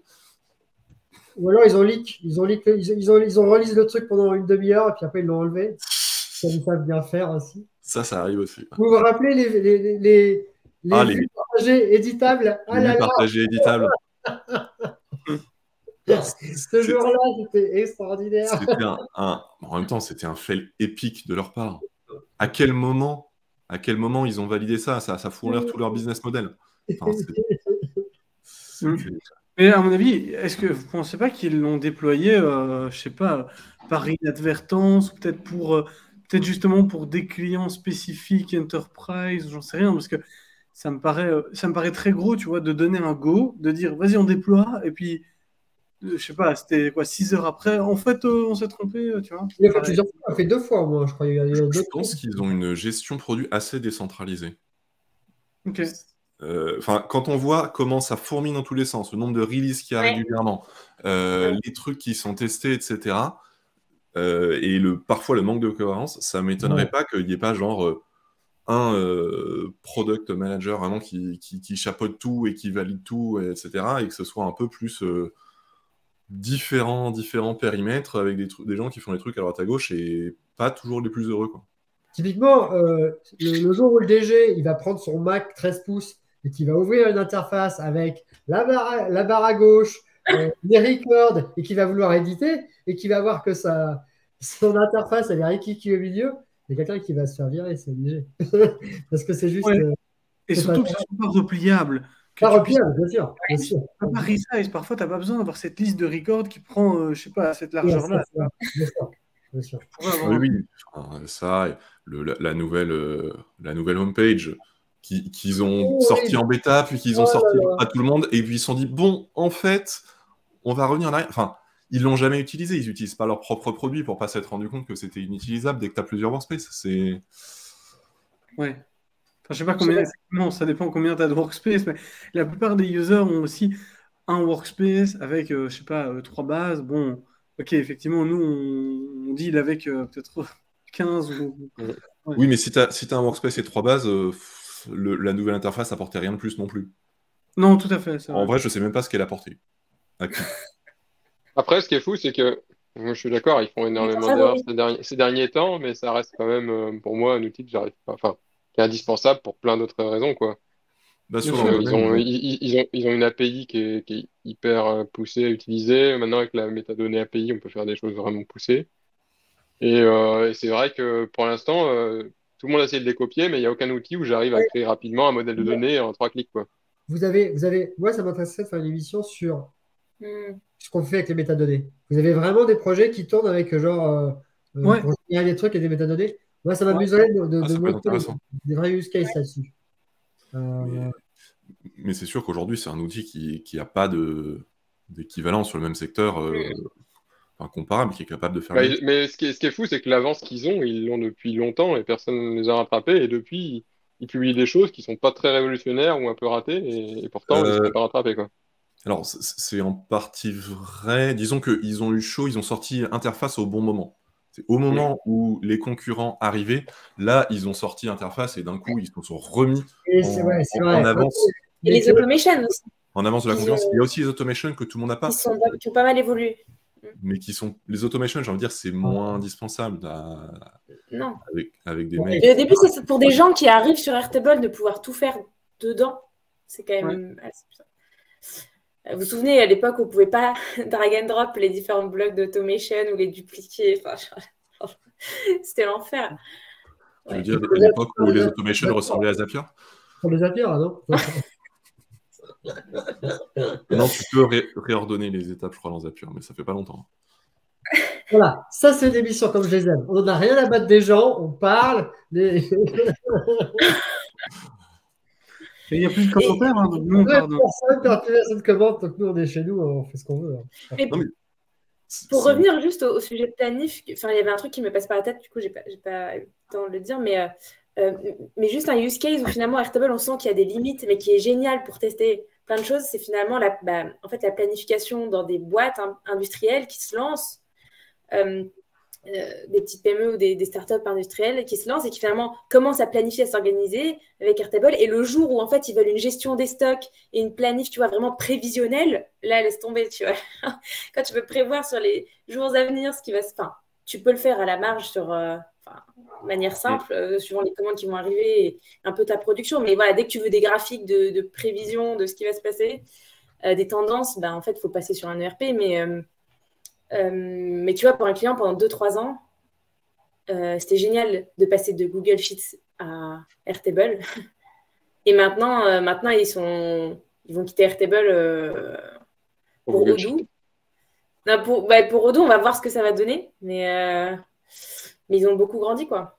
ça fait longtemps qu'ils ont lancé le projet? Là, ça fait 5 ans. Ouais. Non, Ça fait 2-3 ans qu'ils sont sur... le projet de RP. Ah oui, parce que ça fait 5 ans qu'ils sont en boîte, ça fait 2 ans qu'ils sont sur Airtable. Et là, le projet de RP cette année. D'accord. Parce que moi, j'ai un client, ça fait 18 mois, plus de 18 mois qui sont dessus. Ça fait 1 an et demi Alors, que ça arrive dans 3 mois. Et un autre sujet intéressant, ce serait ça. c'est qu'est-ce qui se passe les clients qui ont quitté Airtable pour autre chose. Qu'est-ce qui se passe? Je veux dire, je sais même pas ce qui se passe parce qu'il est toujours pas là, le RP. Là, ça va être hyper itératif et heureusement que ce qu'on avait implémenté, c'est quand même assez simple. Enfin, on n'était pas rentré dans des usines à gaz et heureusement parce que du coup, enfin, tu vois, ils produisent finalement des plaques. Enfin, d'ailleurs, les plaques, il y a le même format, il y a 3 couleurs, 3 épaisseurs. Enfin, bon, il y a toujours des exceptions, mais heureusement que c'est un truc assez simple. Et donc, je pense que ça va nous sauver. Enfin, dès que tu veux, il y avait quelqu'un qui m'avait parlé de ça, d'une ligne de production pour fabriquer des rollers, enfin des trucs finalement plus complexes avec tout un tas de pièces. Bah là, c'est pas la même histoire qu'une plaque. Bah, c'est ça le problème avec mon client, c'est que le système existant sur Airtable, on est encore sur Integromat, etc., c'est une usine à gaz, et même moi, je maîtrise pas tout, je sais pas tout ce qu'il y a dedans. Et c'est ça le problème, c'est qu'ils essayent de transférer sur un ERP forcément rigide une logique que personne ne maîtrise entièrement. Donc c'est... Tu les accompagnes là-dessus? Non. Ou pas? Au début, ils me demandaient mon avis, maintenant non, et j'avoue que c'est tellement gargantuesque que ça me dérange pas plus que ça, parce que quand on me demande des infos, je les donne, mais je trouve qu'on m'en demande pas assez souvent d'ailleurs. Mais tu sais que tu peux utiliser Airtable pour gérer ton projet de déploiement de ERP, comme ça la boucle est bouclée. Ah bah complètement, mais si j'ai envie de dire, c'est pas mon métier, je les laisse faire, il y a des gens qui sont spécialisés là-dedans, mais c'est vrai que ça... C'est vrai que... projet, Pour réagir à ça, c'est vrai que moi, parfois, ça me surprend parce qu'ils m'appellent quand ils sont dans la merde, mais ils vont pas m'appeler pour concevoir en amont Finalement, ils m'appellent assez peu dans ce projet d'Odoo, alors que j'aurais pensé qu'on allait m'appeler avant la fin avant le Big Bang, quoi. Bon. Moi, c'est un peu ça aussi, j'ai l'impression que je vais devoir essuyer les plâtres après quand il va y avoir un truc qui marche qu'à moitié et qu'il va falloir adapter le Airtable pour qu'il continue à fonctionner à moitié en lien avec le RP qui ne gérera en fait que 20% des fonctionnalités qu'on veut pour encore un moment. Donc, je sais pas, mais c'est vrai que c'est une usine à gaz énorme. De toute manière, je pense que, c'est pas je pense, c'est un fait en IT, le sujet des migrations d'un outil à un autre, surtout à une échelle importante, avec une boîte, avec plusieurs rôles, etc., c'est hyper casse-gueule, quoi. Je pense que sur les projets qui sont entamés, il y en a 50% qui réussissent, et si pas moins, quoi. Alors, le problème, c'est que c'est hyper casse-gueule, mais qu'en plus, ça nécessite de figer l'existant.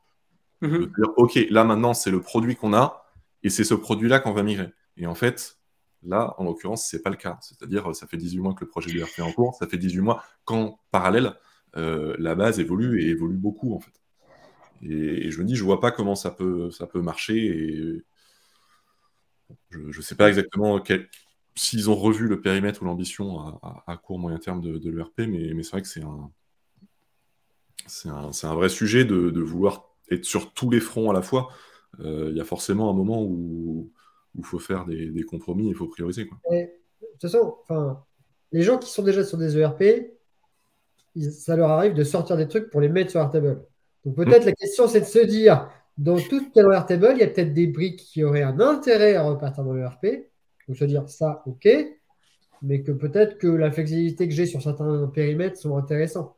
Tu vois, mais c'est des sujets qui sont très durs. Enfin, c'est pas simple, clairement. Mais oui, ce que disait Taïga, c'est le côté outil adaptatif à quelque chose de plus rigide mais complet, quoi.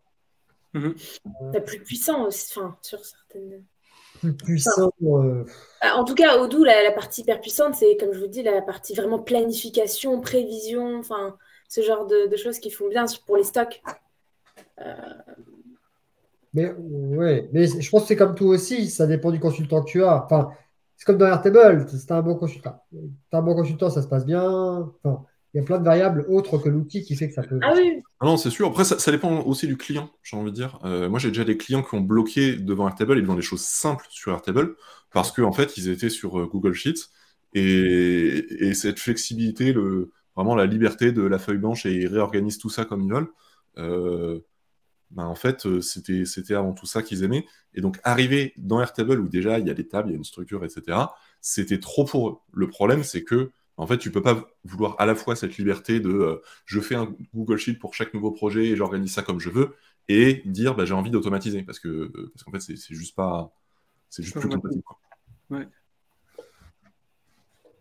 Je disais, Taïga, en plus, que j'ai pas nommé, mais c'est vrai que c'est une grosse différence, c'est que souvent le RP considère qu'il a une expertise métier, il sait genre, la gestion des stocks, par exemple, et que donc, quand il arrive dans la boîte, il dit, bon, ben voilà, votre stock, vous allez gérer comme ça. Et mon outil, il le fait comme ça, vous le faites comme ça, et puis c'est comme ça que c'est fait. Et alors que la logique d'Airtable est très différente, c'est pour ça aussi qu'elle est très adaptée aux PME qui sont au papier et compagnie, c'est que eux, ils ont fait à leur sauce, à la sauce humaine, avec plein de cas particuliers, patati patata, ce que Airtable arrive à gérer. Et lorsqu'on arrive dans des outils beaucoup plus rigides, je pense qu'il y a un intérêt à aller coller à cette rigidité, parce que généralement, c'est issu de bonnes pratiques et tout ça, mais en interne, ça peut être aussi compliqué, quoi. Donc c'est vrai que c'est ce changement philosophique de se dire que parfois les process vont être plus imposés par l'outil que mes petits trucs à moi, ou alors il faut faire du custom, et là ça redevient une usine à gaz. Alors qu'avec Airtable, j'ai toute ma flexibilité pour faire comme je le sens, quitte à ce que ce ne soit pas des bonnes pratiques au niveau du métier, mais au moins je les ressens comme ça. Ça, c'est un point assez intéressant, je trouve aussi. Mais en tout cas, si vous avez des mêmes dans le dans le chat, si vous connaissez des gens qui étaient sur Airtable, qui sont passés sur d'autres trucs pour le meilleur ou pour le pire, ou est-ce que vous avez des gens qui étaient sur du Airtable et qui sont passés à d'autres outils no code, genre qui étaient sur Airtable, qui sont passés à Coda, hein, clin d'œil à Elise, qui étaient sur Airtable ou qui sont allés sur d'autres choses, ce serait intéressant, quoi. Ou voir Notion vers Airtable, Airtable vers Notion. Euh, enfin, autant ERP vers Airtable ou vers Notion, autant Excel vers Notion, vers Table, on connaît beaucoup. Autant le côté le transfert de paroisse au sein de l'écosystème de code, c'est comme si c'était tabou, quoi. Non, mais j'ai l'impression que c'est très compliqué. Moi, j'ai des cas plutôt clients où on a commencé sur Airtable et après, il y a certains besoins qui n'étaient pas couverts et on a délégué, on va dire, une partie du travail qui a été fait dans Airtable à un outil très spécifique qui fait ça très bien. Et finalement, moi, j'aime assez bien cette approche. Moi, c'est ce que je fais dans mon organisation. Enfin, quand j'essaye de trouver un outil, etc., j'ai jamais essayé de trouver le truc qui fait tout. Ouais. Mais je prends Calendly parce que j'aime bien et je review quelques outils à chaque fois et je l'intègre à mon process à un endroit spécifique et j'aime bien parce que du coup, chaque outil fait hyper bien ce qu'il doit faire. La seule chose, c'est qu'il faut avoir des bonnes capacités d'intégration soi-même parce que le client, il n'est pas trop capable de faire ça. Il faut avoir une bonne vision aussi sur comment tu vas intégrer ça dans ton processus sans tout casser, etc. Mais moi, j'aime assez bien cette approche-là, quoi, qui permet d'être très flexible sur les besoins. Finalement, vas-y. Taga nous dit sur les parties les plus complexes, c'était 75% de migration en échec sur des projets. C'est vrai qu'il faut garder à l'esprit que les projets IT, et notamment de migration, il y a une grosse part de projets qui échouent, soit qui échouent totalement, soit qui n'atteignent pas du tout les objectifs et les résultats qui étaient attendus. Et c'est les choses qui arrivent. Et c'est aussi pour ça que, à des moments, passer d'un outil no-code à un autre, en fait, tu restes dans le même écosystème, tu restes dans la même logique. Donc, est-ce que ça a vraiment un intérêt à un moment? Soit tu as besoin de plus de flexibilité ou plus de cadre. Mais passer de Airtable à Notion, à part si c'est une petite base, tu gères tes contacts, tu gères tes contacts sur Airtable, tu passes à Notion, ok, soit, mais gérer toute l'activité d'une entreprise, là, c'est infernal, la migration. Je ne sais pas vous, mais moi, souvent, ce qui me fait un peu changer d'outil, finalement, c'est quand je vois des clients qui utilisent d'autres outils. Là, typiquement, j'étais sur Notion, pour les rechargeurs, et en fait, j'ai vu un client qui était sur Coda et qui m'a demandé des choses, de faire des propals sur Coda, et je suis allée un peu fouiller et j'ai fait waouh, en fait, il y a des features dont j'ai besoin. et en fait, vu que tu vois, sur Notion, il était assez petit notre Notion, je me suis dit, en vrai, bon, autant tout mettre sur. Ça me. C'est pas un grand chantier de passer sur Coda et puis ça me permettra d'apprendre plein de choses, tu vois, et de tester un peu l'outil. Mais voilà, typiquement Fill Out, pareil, c'est un peu on va dire, vraiment sur opportunité que je découvre des outils et que parfois je bascule. Mais j'ai jamais fait de grosses migrations, finalement. Mais tu n'as pas envie Oui. de faire une grosse migration de tous les cas. Personne n'a envie de faire ça. Ou alors, il faut payer très très cher, quoi. Là, la première, ouais, Airtable vers Odoo, mais oui, c'est pas. Ouais. Mais en fait, de toute façon, dans les migrations, souvent, enfin, on dit migration, on change carrément, mais en fait, souvent, comment? La migration, il y a comment dire, ce concept de bouger la donnée, mais en fait, la donnée, elle reste souvent là où elle était. juste on reconstruit, Un redéveloppement, en fait. on reconstruit, on redéveloppe, on adapte. Et en fait, l'ancien système, il est toujours là, souvent, en fait. C'est encourageant, Élise, merci. Non, après, ça peut être voulu. Genre, moi, mon client, il gère des commandes, du stock, du pricing, tout un tas de trucs. Et je me dis, bah, en fait, pour les commandes, le stock et tout, et le SAV, enfin, un ERP dédié, il le fera mieux. Il le fera mieux. Aujourd'hui, c'est infernal. En revanche, sur le pricing, c'est un truc qui est hyper particulier, hyper spécifique. Ça marche plutôt bien ce qu'on a développé sur Airtable. Je me dis, ça peut rester indéfiniment sur Airtable. En fait, c'est pas grave. Et il n'y a pas forcément d'intérêt à vouloir tout mettre, et surtout tout mettre dès le début sur le ERP. Après, se pose la question de la connectabilité entre ton bel ERP. Surtout que Odoo, c'est pas le plus coolos. Ça, en fait, moi, j'ai vraiment peur de ce que C'est ça le problème. En plus, c'est ça, tu n'étais même pas dans les discussions. C'est-à-dire qu'ils l'ont choisi comme ça, sur un coup de tête. En fait, ils vont m'appeler en mode ouais, tu peux nous aider pour connecter ça avec autre chose. Ouais, Donc, bah, le côté APIisé des trucs, ça c'est. Ouais, mon client est sur Axelor, l'API est plutôt bien apparemment. Donc, et puis il y a cette question, en fait, finalement, je les ai aussi un peu aidés sur Salesforce, et en fait, je me suis retrouvée à faire des automations dans Make, oui, avec les modules Salesforce, mais j'ai pas utilisé le builder de Salesforce, en fait, parce que c'est un autre métier, en fait. Ah non, Salesforce, c'est un autre métier, c'est un métier à part entière. Je suis arrivée, pardon, à connecter Salesforce avec Make, à faire des petites choses, mais le builder, j'étais là, ouais, les gars, c'est au-dessus de mes, au-dessus de mes forces. Bref, comme chaque émission, une émission qui est partout, avec un petit commencement, pas de conclusion, parce que c'est comme ça que ça se passe. Et c'est comme ça qu'on les aime, ces émissions. Tout à l'heure, on a eu une bonne idée pour faire une nouvelle émission. Je me rappelle plus de quoi on avait parlé. C'était quoi l'idée? Bah, c'était les migrations, mais on vient de passer 20 minutes dessus. Vous voulez parler des métadonnées? Ah, les métadonnées aussi. Les métadonnées. C'est qu'est-ce qu'on peut faire avec l'API méta d'Airtable. Ouais, ça, je trouve ça cool. Donc, ce sera sachant qu'on peut utiliser Make, enfin, on peut faire ça dans Make aussi. Donc, Ouais, tout à fait. donc, ça peut être intéressant de faire ça pour la émission Tu de peux même l'utiliser dans Airtable, en script Airtable. Ah oui, oui. L'API méta. Parce que pour le coup, j'ai vu très peu de choses sur cette API méta. Ouais. C'est peut-être juste parce que c'est des codeurs qui l'utilisent et ils communiquent pas. Codeur, ils communiquent pas. Mais là, dans cette logique, je suis un no-codeur. Je vais pouvoir faire des trucs avec.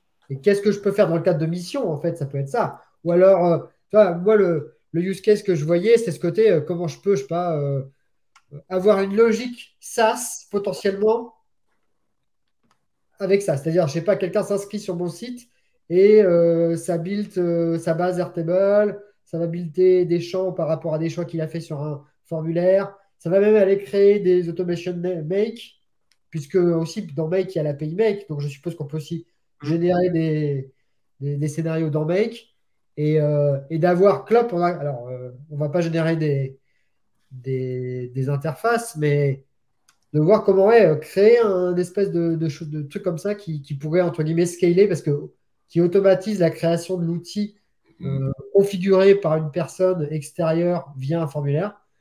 Si on arrive à faire ça, je trouvais ça cool. Parce que vous avez des use cases ou des idées.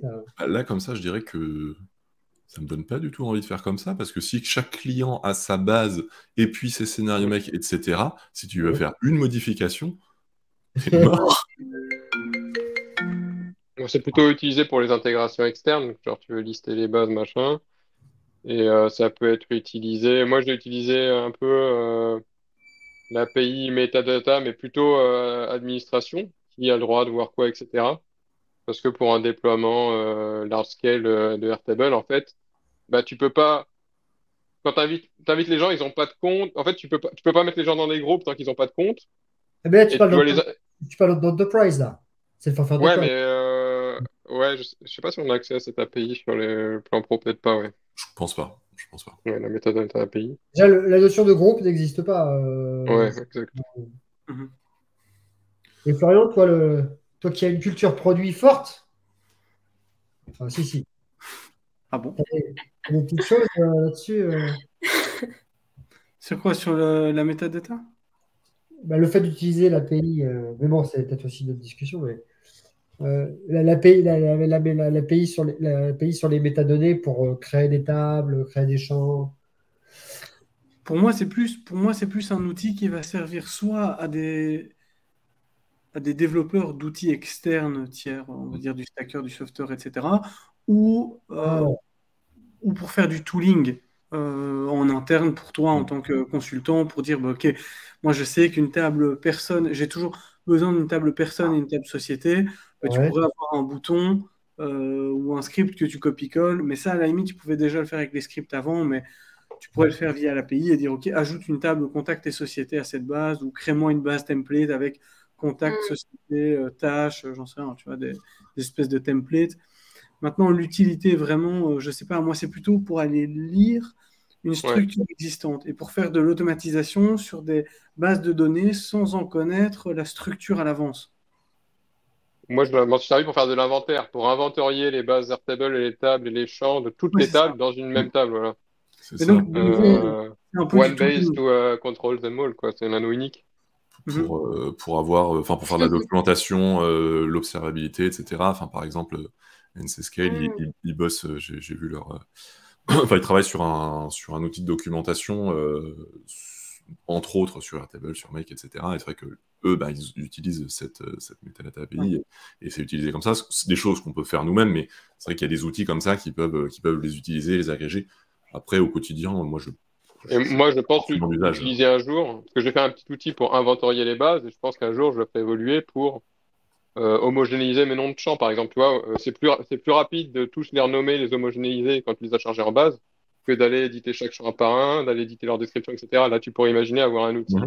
où tu centralises tout ça, ou voire même, tu peux même générer automatiquement tes descriptions. Enfin, Ouais, donc du travail la massif sur qualité, le champ, c'est la qualité de données, quoi. c'est ça. Mhm. Ce qui serait génial, peut-être, c'est de faire un, je sais pas, je disais, mais tu fais ton modèle de données et grâce à cette API-là, à partir du modèle de données, ça te génère tes bases et tes tables, tu vois. Alors attention, parce que pour générer, en fait, tu peux pas tout faire. Pour interroger, tu peux faire plein de choses. Pour générer, tu peux créer des bases, des champs, tu peux pas créer des formules, par exemple. Ok. Ni des vues, parce qu'ils veulent pas avoir de plateforme, parce que les vues, ça sera une révolution, quoi. Si tu pouvais générer des vues à la demande, là. Tu peux pas Mais créer non, des vues. tu peux le faire en entreprise, je pense. Sur le plan entreprise, je pense que tu peux créer des Ouais. vues. Il me semble. Je pense que il y a une différence. Ouais. C'est get view metadata. Je sais pas si c'est juste de la. Mais enfin, moi, donc, je l'ai imaginé pour. Enfin, je m'en sers pour inventorier, je l'ai imaginé m'en servir pour faire de la qualité de données, renommer en masse, etc. Administrer, on va dire. Ouais. Et après, pour mon autre projet, là, Table Clone, où je fais du backup, bah, j'imagine m'en servir aussi un jour pour, par exemple, tu veux cloner une source A qui va être un Google Sheet, je ne sais quoi, vers Airtable, mais pas vers une table existante. Tu veux créer la table au moment où tu le pousses. Tu pourrais utiliser cette métadonnée API pour créer ton moule, pousser la donnée, et du coup pouvoir faire du backup ou de la migration un peu bourrin vers Airtable sans avoir à créer ton squelette de données Airtable. Mhm. Alors, les vues en plan Enterprise, on peut les lister, récupérer une vue ou supprimer une vue, mais on peut pas les créer nous-mêmes. Les petits filous. Pour ça, il faut aller sur Base.ro. Ouais. Ouais. Bah, moi, j'ai Je pense que je testerai Bezro et d'autres alternatives quand ce sera connectable avec des outils d'interface, avec Software ou avec, je sais pas, web, on verra. Bah, WeWeb, c'est déjà connectable, puisque WeWeb, c'est des connexions API. Ouais, tu peux, ouais. Donc, J'ai pas encore testé, ouais. Je pourrais... donc dans l'absolu, tu peux utiliser aujourd'hui Bezro avec WeWeb, avec Bubble, avec Retool. Mais du coup, moi, j'arrive pas à savoir à quel point c'est plus long, enfin, à quel point c'est plus fastidieux. Ah bah, par rapport à Software, on parle pas de la même chose, c'est un autre métier, quoi. Encore un métier à apprendre. Ouais, c'est bon, merci. Waouh. D'accord. Non, mais enfin, disons que Bah oui. la différence entre les différents outils no-code ou les différentes familles d'outils no-code, c'est la grosseur des blocs. Sur Software, tu as des très très très très très gros blocs qui te pré-mâchent le travail et bon, en revanche, tu n'as pas beaucoup d'options pour les personnaliser. Et sur Bubble ou WeWeb, les blocs sont tout petits. C'est quand même des blocs, tu n'as pas besoin de tout recoder, tout refaire. Mais c'est beaucoup plus long. Si tu veux que les gens puissent se connecter, il faut que tu conçoives toi-même le système de connexion à ton application et tout affichage, toute micro-interaction doit être développé, quoi. Donc c'est beaucoup plus long. Ok. Merci pour ce retour d'expérience, Pierre. Mais non, mais enfin c'est. Non, mais hyper intéressant. C'est important parce que c'est vrai que si tu te lances sur un WeWeb en te disant je mettrais peut-être 50% de temps en plus que sur Software, tu vas être déçu, quoi. C'est pour ça que j'attends. Enfin, pour le moment, ça me fait bien. Tu vois, ça me fait bien marrer. Enfin, j'aime bien construire des portails et des applications rapides, mais je sens que oui, c'est un autre boulot de faire du web et qu'il faut aimer ça. Enfin, aussi. J'ai un autre sujet potentiellement aussi pour un autre truc, c'est, parce que là on a déjà répondu à mon futur sujet, donc c'est bon, on peut le passer, on passe au suivant. On va tous les épuiser. Non mais c'est tout ce qui est autre modèle de business avec la compétence Airtable. C'est-à-dire que on a fait du Airtable, très bien, on a fait un peu de consulting. Et what next? Moi, c'est la question que je me pose aujourd'hui. Alors, il y en a qui font des formations, très bien. Mais il y a peut-être d'autres choses, je sais pas. Moi, je me pose la question, par exemple, de la vente de base, on va dire, un peu templatisée sur des use cases précis. Qu'est-ce qu'ils mettent à côté? Est-ce qu'il faut y mettre juste une formation? Parce que l'intérêt du Sachant qu'Airtable se lance dans le business avec Airtable, je ne sais plus comment ils ont appelé ça, là. Ils ont des contacts aussi, effectivement. C'est vrai qu'il y a cette question-là. Ils veulent fournir aux entreprises des interfaces préconstruites à 80%. Ah, mais demain, il y aura quoi? Demain, il y aura peut-être la. Mais ce sera, par contre, ils vont travailler, surtout eux, ils vont travailler que sur le scope entreprise. Ils vont laisser tomber les petits consultants, petites entreprises, etc. Donc, l'outil qu'on a fait avant sur la planif, c'est pas Airtable qui va le proposer, quoi. Moi, c'est déjà 2-3 clients qui me disent, Julien, j'ai envie de m'associer avec toi, j'ai envie de vendre ça à d'autres clients. Ils aiment tellement. Ah, toi aussi? Mais oui. Mais donc, il y a. Et alors, quand on parle de modèles, ça peut être des modèles aussi mixtes avec la force de vente, c'est ton client, parce que lui, il a tout le réseau et puis toi, tu vends un truc. Et voilà, ça, je ne sais pas si vous avez des exemples existants. Noam, il fait un petit peu ça. Il s'est mis sur cette verticale de formation, a priori. Qu'est-ce qu'il en est? Ce serait peut-être bien. Alors, je ne sais pas s'il sera pour en parler, mais cette logique d'avoir une verticale. Je sais qu'il y a aussi un autre gars qui s'est lancé dans le monde de l'avocat. Il y a le gars qui fait du RH aussi. Enfin, bon, après, c'est un peu. Alors, je ne sais pas s'il vend des produits, mais il est spécialisé dans le. Il y a un copain de Noam qui fait ça, enfin, en tout cas, qui a une solution pour les avocats. Mais je ne sais pas si c'est un SaaS ou est-ce que c'est un truc où il duplique des bases.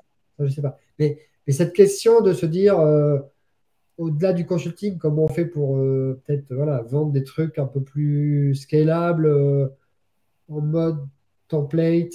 Je ne sais pas si c'est quelque chose qui vous intéresse. Comment gagner sa vie avec Airtable? On en fait un e-book gratuit. Non, pardon, pas un e-book gratuit, une formation de 2 heures payante. Sans rien faire. Non, tu fais le e-book et après tu. Un e-book gratuit qui sert à vendre. On va faire le e-book Airtable Arena gratuit. Non, ça, c'est les thématiques qui m'intéressent. Donc voilà. C'était pour vous dire. Parce que typiquement, moi, même pour un client, là, j'ai développé un système un peu fermé et qui pourrait carrément être vendable parce que c'est un système où, en fait, en fonction d'un certain nombre de critères que les clients remplissent en fait dans leur formulaire de contact, eh bien, tu vas envoyer le mail type qui va bien. Mais ce mail type-là, en fait, tu as toute une base de mail type et ces mail types, ils sont construits à partir de blocs. Enfin bref. Et donc, tu peux comme ça facilement avoir, je sais pas, une cinquantaine de mail types et tout un tas de critères qui font que le système tourne bien. Avant, les mail types étaient dans Notion et il y avait, je sais pas, 30 zapiers, 30 zaps qui tournaient, quoi. Tout ça pour dire que oui, il y a des use cases, je pense, qui sont vachement reproductibles ouais, sur certaines verticales. Typiquement, moi, l'un des exemples, c'est juste un système où une interface où quelqu'un va passer des commandes et ça est envoyé à une équipe de logistique qui prépare les trucs et qui les envoie et que quand les stocks sont bas, ça envoie un autre mail de l'autre côté au fournisseur, quoi. Avec un petit truc comme ça, avec une interface pour du côté de la personne qui passe des commandes, une interface pour quelqu'un qui gère et qui met, on va dire, les colis dans des cartons et un email qui part au fournisseur. Ça, c'est assez standard. Et il y a des milliers, des milliers, des milliers de PME qui ont besoin de ce genre de choses. Après, ouais, je ne crois pas plus que ça au template. Je crois au template pour nous, c'est-à-dire, bah là, on a fait un truc qui marche bien, on garde les blocs sous la main pour utiliser pour un autre client et l'adapter. Et à la base, je suis contre je suis pareil. À la base, je suis contre les templates. Enfin, je pense que c'est, effectivement. Mais je sais pas. Je suis contre les templates sur Notion. Tu es contre les templates, mais si tu peux les vendre, ça se discute. C'est ça? Ah ouais, j'ai les dents qui rayent le parquet comme ça. Ah, comme ça. Non, mais c'est juste pour le kiff, quoi. Ah, attends, il y a Shop Deluxe là. Développement d'apps pour un client collectionneur et depuis je dev des mini-apps avec des types de collections spécifiques. Bah ouais, voilà, ouais. Et donc il réutilise ce qu'il a fait. Et alors les questions Shop Deluxe, c'est au niveau parce que le gros travail après, c'est le côté marketing et de se faire connaître de l'écosystème en question. Enfin, c'est une thématique intéressante. C'est que, ok, tu as créé ton petit module, mais après, si tu veux voilà, scaler, il faut que en fait, c'est tout le reste qu'il faut faire, quoi. C'est la page de vente, les vidéos pour que les gens comprennent et que tu crées de la confiance, parce que là, tu les laisses tout seul, quoi, avec la solution. Donc, je vous invite à regarder. Enfin, il y avait Barnabé qui était venu parler sur un live d'Arthur Soustel concernant ma nouvelle assurance. Et en fait, lui, il avait carrément développé, on va dire, mais c'était grâce à Software et Airtable. En fait, mais après, c'est un outil où finalement chacun avait son CRM. Finalement, il me semble que c'était plus des auto-entrepreneurs, des personnes indépendantes, du coup, pouvaient avoir facilement leur CRM, mais c'est plutôt, tu vois, tu as un compte dans Software, en fait. Tu crées ton compte et après, tu as ton mini CRM dans Software. Et tout ça, c'était dans le cadre d'une grosse boîte qui fait déjà de l'assurance. Et du coup, ils ont ce package-là de vas-y, on peut vous proposer aussi une solution tout en un pour gérer vos clients, etc. Il me semble que c'était pour les personnes qui se lançaient en courtier d'assurance. Bon, un truc comme ça. Moi, j'ai un client qui a un truc, comme il a le système Airtable, il fait profiter d'autres entreprises de son système à lui.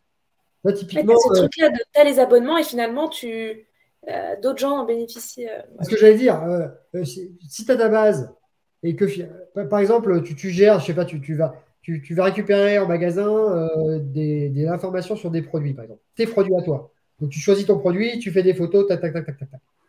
Qu'est-ce qui t'empêche d'aller rajouter 200 produits dans ta base produit, qui sont des produits de concurrents, de collègues, et de faire la même chose? Le mec, il est en magasin, en plus d'aller voir tes produits, tu peux aller voir les produits des autres. Donc en fait, tu peux aussi, tu as des façons aussi, alors ça c'est plus pour le business du gars chez qui tu t'installes le système, où il peut dire, bah, moi j'ai la techno, je vais pouvoir aller vendre, entre guillemets, cette capacité que j'ai à des concurrents qui ne l'ont pas, quoi.